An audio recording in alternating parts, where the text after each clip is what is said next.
young supporters, usually for people under the age of 30. We're going to be speaking to those who are running these groups.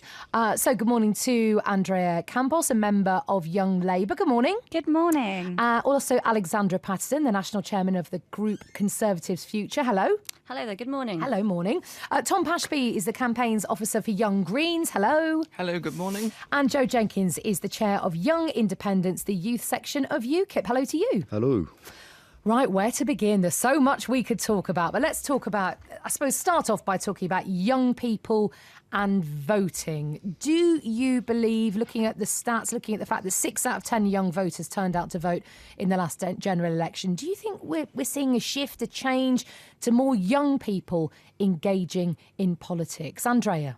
I think we are. I mean, you know, we have a very politicised generation who have seen so many changes occur around them, whether that be to their curriculums at school, how their schools are structured, changes to their GCSEs, their A-levels, and also to the people who were able to vote at the election. They were the first generation of people who had £9,000 tuition fees and who are now, you know, and who saw the prospect that under a Tory government, those were going to be, you know, the cap on tuition fees was going to be scrapped. So, yeah, I think, you know, more young people are getting involved, and we should definitely use that to try and inspire more young people to get involved. And Alexandra, do you think the messages were kind of connecting with young people? Those messages from not just your party, the Conservatives, but all the political parties, were they really touching on what young people were talking about and engaged with? I think they were, particularly around the election. The messages of the apprentices that the Conservatives created were under like 2.2 million. We've commissioned 3 million more. We were working with an organisation called Bite the Ballot, which aims to increase youth engagement in politics. They created like an app which sort of looks at what's a political party which you're going to. We've also seen recently with the A-level results, the number of students from disadvantaged backgrounds attending university has risen by 4% since last year. And compared to Labour, you don't have to pay a penny back towards your student loan until you earn 21,000. Under Labour is 18. So we're really seeing a lot of young people being very, very receptive to our messaging. Yeah. So Tom, those treatments around education, engaging, Alexandra says, for young people. What about your party and the messages your party were putting across, specifically that he did engage young people? Yeah, I certainly agree with Andrea, to be honest, because young people have been completely politicised by austerity, and young people are getting increasingly involved. Our membership has gone up from 2,000 to 20,000 in the space of a year. And we've seen this across Europe and across the political parties, I believe, especially on the left. But there's still far more work to do, and 6 out of 10 is not good enough. We need to increase it from that. And Joe, UKIP, what are young people who are involved with UKIP, involved with Young Independents, telling you that is interesting for them, is engaging for them? Well, you know, they're looking at stuff like STEM subjects. They're looking at being able to have jobs at the end of when they leave university. Unfortunately, what we've had created is, under Labour, we had a 50% target introduced by Tony Blair, which has unfortunately saturated the graduate job market for students. So what they're doing is they're coming out, they're highly overqualified for the jobs that they're being able to be given. And they also don't, you know, they've had to be burdened with an absolute massive amount of debt.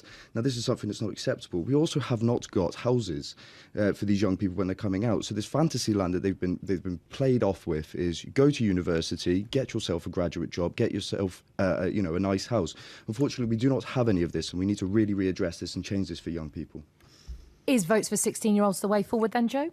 No, actually, I don't think it is. I think, unfortunately, as 16 years old, you are still very susceptible to peer groups and unfortunately don't have quite the right life experience yet that's being given. I mean, I do understand the argument, you know, the age of consent is 16-year-old for a number of things, but actually what I think it is they've been given the opportunity to start to progress to adulthood. You know, parents still have an absolute overriding say on what they do. You know, you can join the military and you can get married, but unfortunately you can only do this, you know, with the parents' consent, because it is seen that, unfortunately, at 16 years old, you are not able to make these life-changing decisions yourself. And it's a huge responsibility voting. I mean, when I was 16 years old, I was a Liberal Democrat for my sins. And I find this, you know, I certainly was not of the same sort of political mind that I am today. And in fact, I think I was massively swayed by my peer group because it was sort of the acceptable, cool face to be. And when you start to really understand and address the issues that really, you know, affect this country and make a difference, you know, this is why I am against, you know, 16-year-old votes. No. How old are you now, Joe? 22. Oh, you're really grown up now. Oh, yeah, it's getting so old. So, Andrea, 16 years old, Joe says you don't have the maturity, really. You don't have the single-mindedness, the independent-mindedness to make your own mind up. I think that argument is really condescending and it really undermines the intelligence of 16-year-olds across this country. At the age of 16, we actually ask, you know, these young people to make decisions as to whether they're going to pursue A-levels, whether they're going to pursue an apprenticeship or any other career. If they can decide their future at 16, they can definitely decide a government. I would also say that if we introduce votes at 16, we would also be far more likely to increase citizenship education in schools, which at the moment is fairly appalling. And, you know, they're not stupid. They know what's going on around them. They can see the changes. And until 16-year-olds are able to vote, we won't have politicians making laws and, you know, introducing things in manifestos which will actually appeal to young people. And, you know, one thing I did admire about the Labour Party in the last election was the fact that we had a young person's manifesto, we had consultations on them, and we had young people having a really good input into the policy process, and they were very keen to do that. And, you know, I think that goes to show the fact that young people are very engaged and that, you know, should have a right to vote. Tom, you said that you've had a huge increase in the number of people who've joined your Young Greens movement. What sort of ages are they, and how do you feel about the 16-year-old voting? Huge range of ages, actually. I mean, I know last year in the 2014 European elections, there was a Young Green activist who is 16, but she basically led the campaign in the Southwest for Young Greens, and it was just absolutely terrible that she couldn't vote because she clearly was very educated around politics, and young people are constantly exposed to news, so I think they're capable of making up their own minds, unlike what Joe says. Also, Votes to 16 is a major campaign for the Young Greens in the run-up to the European referendum. So, yeah, we do take it very seriously. And Alexandra, your view on this? On votes for 16s? Yeah. Well, Conservative Party, we welcome the debate on this issue. We think that voting is a privilege and a right, something that all people should get involved in, and one you should get at 18. What I think is important is not to confuse voting with engagement. People, I mean, some of my members, particularly around the general election, are under 18, made a massive contribution to the general election campaign through social media, being out on the doorstep. So it doesn't mean that just because you're not voting doesn't mean you're not interested in politics. And Conservative Future is the largest youth political organisation in Europe, I think, some 15,000 members. So we're definitely not, you know, lacking in young people getting involved in the party. But you don't believe that until somebody's 18 they should vote?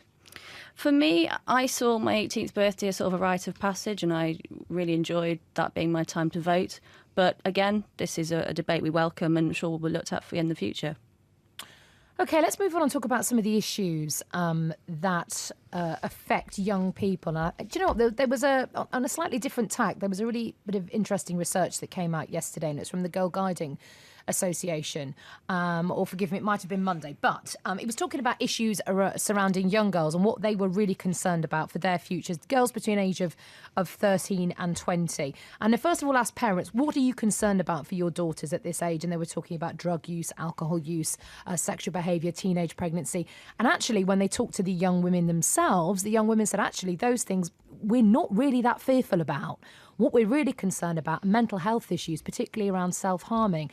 And it just starts to show about this disconnect between adults, in inverted commas, and young people. Do you think political parties are really starting to bridge this gap, to understand this disconnect really between generations? And let me start with you, Andrea. I think they are. And I think, you know, political party, especially the Labour Party, was definitely engaged with what young people wanted. Like I said, we had massive consultations up and down the countries, both within Young Labour and Labour students, where young people got to meet shadow ministers and sort of say to them, this is what we want. We also had the Shape Your Future initiative, whereby MPs went to Labour clubs all around the country, led by Lisa Nandy, and said, this is what we want in a Labour manifesto for young people. And what were those key aspects? So, you know, young people were worried about the NHS. NHS, they're worried about housing, they're worried about education and changes to their, their tuition fees. And through that, we had a pledge to lower tuition fees to £6,000.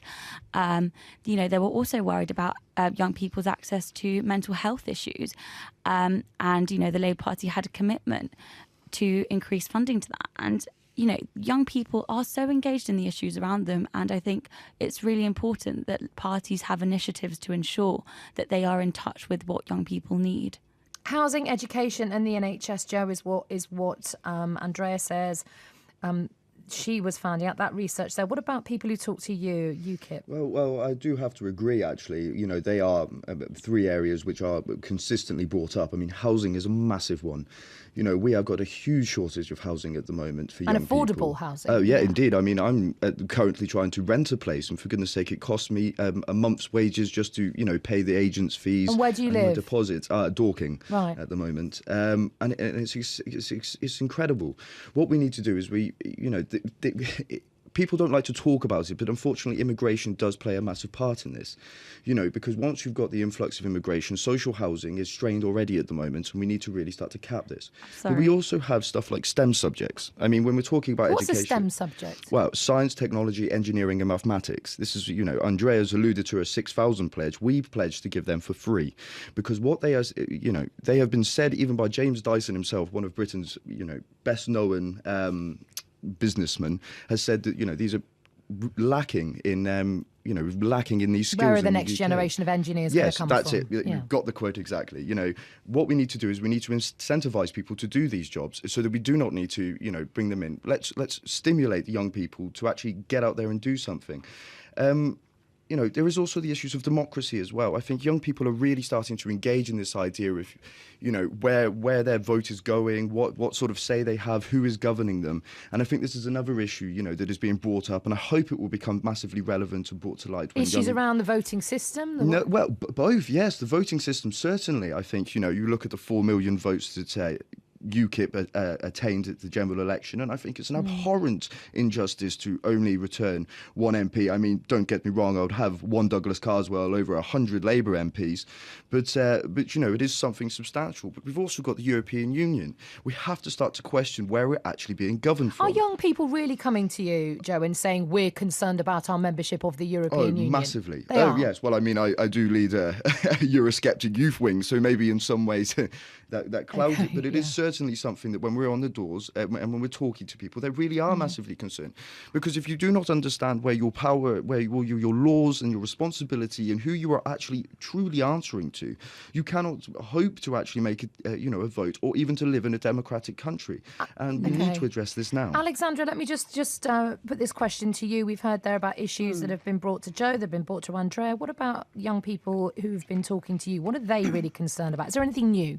I think basically what young people want to do, want to feel that they are being listened to, that their voices matter, that what they're saying is in any way going towards decision making, and the Conservative Party it is. We're doing a massive review of the party at the moment, and Conservative Future and all the young members are having an opportunity to talk about what they want to see in the party. So there was just let me put this to you, because there was some criticism of the last budget being sort of an anti-young person's budget. What do the young people involved with the Conservative Party say about that? What's their rebuttal to that? Well, I mean, look at youth unemployment. It rose under Labour by 45% and then decreased dramatically under the coalition. Will continue to go down.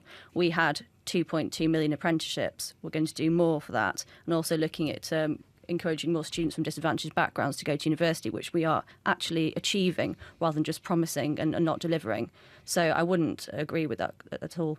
OK, Tom, anything that the member of the Green Party, the young people, members of the Green Party organisations have said to you is affecting them that hasn't been mentioned so far outside of housing and education and the NHS in Europe?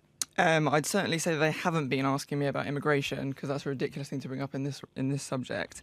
I would say that the current government's attacks on young people, like with the threats to withdraw job seekers allowance to under 21s or 25s, can't remember the figure, but yeah, it's hugely concerning and not a surprise, unfortunately. Any other issues? Those are the top ones, I'd say, but also climate change, because clearly it's our futures and people aren't taking responsibility, specifically our government and the international community. Okay. There's one last subject I want to talk about, and it's a subject we've been discussing a few moments ago here on 5 Live, and this is the notion of women's only carriages on public transport, suggested to go as a consultation by Jeremy Corbyn yesterday. Nicky Morgan has also said she doesn't believe it would be a positive move. How do you feel about it? How do you think young people have talked to you about this, Andrea? I've had sort of a mixture of results. The thing is, you know, you can have women-only carriages, but that in itself isn't going to tackle the culture of men harassing women on public transport. It's saying if you don't want to be harassed, go somewhere else, rather than saying don't harass women. Is it something you've been subject to? Yeah, I have actually. It's really uncomfortable, you know, when you have strange men deciding to put their hands in places where they shouldn't be, and just thinking that they're entitled to press themselves up against you. It's very uncomfortable, but, you know, rather than, you know, saying I'm going to leave my carriage, rather than saying I have to make my commute to work harder, you know, I just turn around and I call them out and I just say, what you're doing is disgusting. Like, please leave me alone. And I think we should really invite a bigger culture of calling people out on things like that. And if you see it happening, you should also call it out, because sometimes it can be intimidating and women can find it hard to sort of say, please don't do that. But, you know, it's scary if you're a woman and you have a man doing that to you. And I think we should really, you know, move more towards promoting, like, you calling out sexual harassment anywhere. Do you think it's a woman's responsibility to stand up and say, this is happening to me right now? It's not just women's responsibility, it's everyone's responsibility to recognise the fact that this happens and sort of say this shouldn't happen and create a greater tackling culture. You know, it's not an onus that should just fall on women, it's an onus that should fall on anyone to sort of call out sexual harassment. Tom? Yeah, I agree with Andrea that it doesn't fall to women to deal with this issue, because it's not a women-created issue. And I think it does actually start in schools. We need to educate young people about consent. And I know that Caroline Lucas has been pushing for a PSHE bill in Parliament to get better sexual education and education about relationships. I don't think that we should have women's only carriages, because it puts the responsibility onto women when it's the men that have responsibility, unfortunately. Speaking just before the news, actually, at 11:30, one of the people I was talking to said, yes, you know what, in an ideal world, these are goals we need to work towards. But for right here and now, if I'm sending my 16-year-old out daughter onto public transport at 11 o'clock at night, if she's coming back from somewhere, I'd rather actually just right now know that she would be okay and she would be safe. Alexandra, is that something you would agree with? I mean, I agree with what Nicky Morgan said this morning, which she's very uncomfortable with the idea of women's only carriages. I actually found it quite offensive, and it shows that Labour's not acting like it's in the 21st century. It's not the only time this week that Labour is, you know, being sexist. Sorry, can we not pacify? Can I just finish what I'm saying? Right. Sorry. I mean, Andy Berman said this week that Labour's not ready for a female leader. Well, we had a female leader in 1979. If now isn't the right time, when is? OK. And finally to you, Joe. Well, you know, I feel devastated for the young girls who have been through this, you know, when they're travelling on trains. And I think it's a real culture that needs to be tackled actually in the schools, and inviting an environment where young people don't see this as, or people in general see this as an acceptable way to act. But the idea of introducing segregation is an appalling concept. You know, we've managed to eradicate it around the world. Now, why try and reintroduce it? And I actually have to agree that they're making quite valid points, my Green and Labour colleagues here, because, you know, it's not on the onus of the young people to be young women to be stuck away in a carriage. It's archaic, it's abhorrent, and I genuinely hope that this was just one of those flash in the pan ideas that is going to die away just as quickly as Jeremy Corbyn's Labour will.